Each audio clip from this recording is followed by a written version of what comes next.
بخاری شریف میں ایک حدیث ہے اور یہ کتاب الجمعہ میں کئی مرتبہ آئی ہے۔ نبی پاک علیہ السلام ابتدا میں جب جمعے کا خطبہ ارشاد فرماتے تھے نا، تو آپ ایک ستون تھا، کھجور ہوتی ہے نا کھجور، اس کا کٹا ہوا ایک تنا، نیچے سے بھی کٹا ہوا تھا اوپر سے بھی کٹے، یعنی جڑیں بھی نہیں تھی اور شاخیں بھی نہیں تھے، وچکار والا حصہ ہے سوکھا ہوا۔ نبی پاک اس کے ساتھ ٹیک لگا کے کھڑے ہوتے اور خطبہ دیتے۔ بنو نجار کی ایک عورت تھی، اس نے کہا حضور میں ممبر بنوا دوں جس پہ آپ جلوہ گر ہو جائیں؟ فرمایا بنوا دو۔ اس نے ممبر بنوا دیا، اس کا غلام مسجد میں رہ گیا۔ جمعے والے دن جب حضور اکرم علیہ السلام جلوہ گر ہوئے، صحابہ کرام نے اس ستون کو اٹھایا اور ایک سائڈ پہ رکھ دیا۔ نبی پاک جب ممبر پہ بیٹھے نا تو مسجد کے اندر سے رونے کی آواز آتی تھی۔ یہ بخاری شریف ہے، بخاری شریف۔ کس کی آواز آتی تھی؟ اچھا، رونے کی بھی کیسے؟ فرمایا جیسے اونٹنی کا بچہ گم ہو جائے۔ یہ بڑے درد اور کرب والی بات ہے۔ یہ اشارہ یہ ہے کہ جب ماں کا بچہ گم ہو جائے جیسے وہ روتی ہے نا، ویسے وہ اس نے رونا، بڑی چیخوں کی آوازیں۔ صحابہ کرام کہتے ہیں ہم نے دائیں بائیں دیکھا بھی یار یہ رونے والا ہے کدھر، ہمیں نظر کوئی نہیں آ رہا تھا۔ فرمایا ہمیں تو نہیں پتا تھا، لیکن جو سارے جہانوں کے لیے رحمت تھے انہیں پتا تھا آج کون رو رہا ہے۔ نبی پاک ممبر سے نیچے اترے اور آپ سیدھے اس ستون کی جانب، اس کی جانب بڑھے۔ آپ نے اوپر چل کے جیسے ہاتھ رکھا نا تو فرمایا اس کی سسکیاں بند گئیں، جیسے اسے سکون نہیں مل گیا ہوتا کہ حضور نے ہاتھ رکھا۔ یہ بخاری شریف پڑھ رہا ہوں، کوئی گپ نہیں ہے۔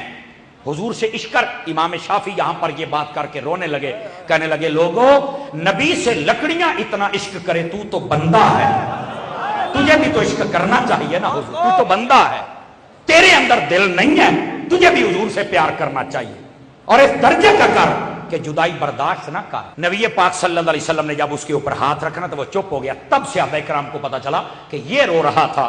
نبی پاک نے فرمایا اس کو اٹھا کے میرے پاس لے آؤ۔ آ گئے، نبی پاک علیہ السلام نے اس سے کلام کیا۔ آپ نے فرمایا کیوں روتا ہے؟ کسی نے نہیں کہا یا رسول اللہ یہ تنا ہے، اس کے اندر جان نہیں، دل نہیں، ہڈیاں نہیں، خون نہیں، فہم نہیں، عقل نہیں، ادراک نہیں، زبان نہیں، کیسے بولے گا؟ حضور نے فرمایا تو کیوں روتا ہے؟ کسی نے انکار نہیں کیا یا رسول اللہ یہ تو بولتا نہیں، اور اس تنے تو بھی صدقے جاواں۔ کہنے لگا یا رسول اللہ مجھ کے اوپر تو بڑے کلہاڑے چلے ہوئے تھے، بڑے آرے چلے ہوئے تھے، مجھے تو نیچے سے بھی کاٹ دیا گیا اوپر سے بھی، پر جس دن سے آپ نے ہاتھ رکھا تھا فرمایا مجھے سکون مل گیا تھا۔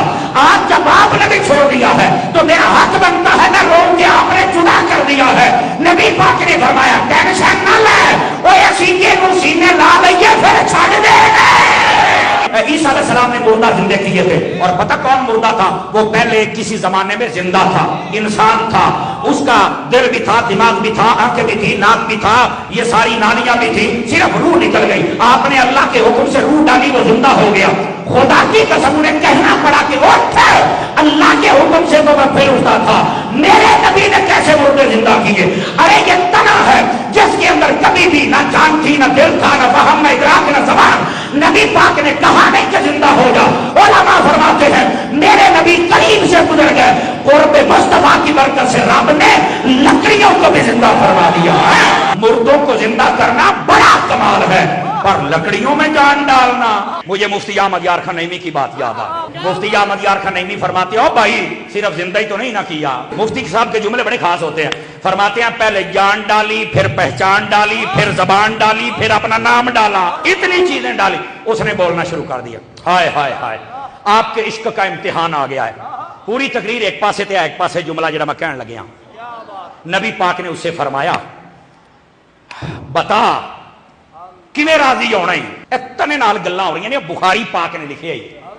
ویسے تو کہتے بخاری پڑھ کے سناؤ، میں کہ ہن بیماری کیوں پیندی ہے؟ نبی پاک نے فرمایا اگر تو چاہے، کہتے ہیں علی اور نبی کے چاہنے سے کچھ نہیں ہوتا، میں کہ تو کہتا ہے ان کے چاہنے سے کچھ نہیں ہوتا۔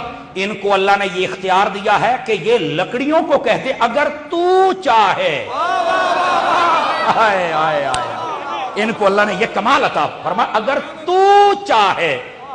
تو ان کی چاہت نہیں مانتا، وہ چاہت بانٹ رہے ہیں۔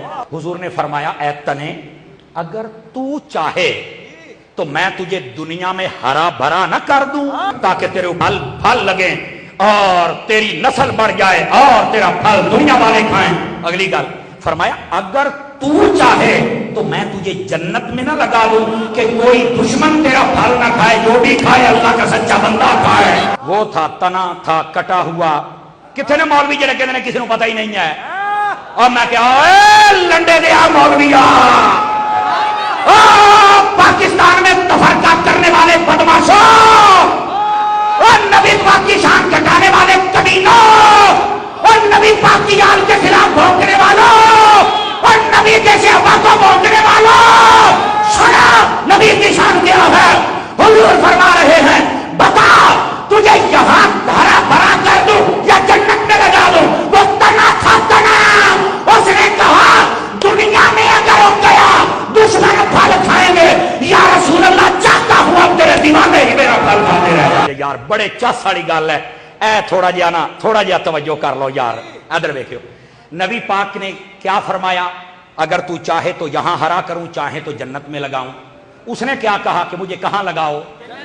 بولو نا، جنت میں، یہی کہا نا۔ تو نبی پاک علیہ السلام کو چاہیے تھا نا کہ آپ کہتے چلو 10 منٹ ٹھہر، جبرائیل نے ہنے آ جانا ہے، تو وہ انہوں کہنا بھی رکھ اپنے بوڑھیاں تے چلایا جا جنت دے۔ دیکھو یہ میں دیسی سی بات کر رہا ہوں، یہی بنتا تھا نا کہ یار میں اسے کہتا ہوں اللہ کی بارگاہ میں کہے اللہ 4 فرشتے کلے تینوں چوک کے لائے، انج ہی بنتا سی نا۔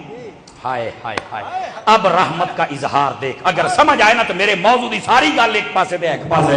نبی پاک نے فرمایا تجھے جنت میں لگا دوں، کہا لگا دو۔ ادھر دیکھ، حضور منبر پہ بیٹھے تھے، ایک قدم آپ نے یوں کیا، ایک یوں کیا، اور صحابہ کرام کو کہا یہاں پر گڑھا کھودو اور میرے قدموں کے نیچے دفن کر دو۔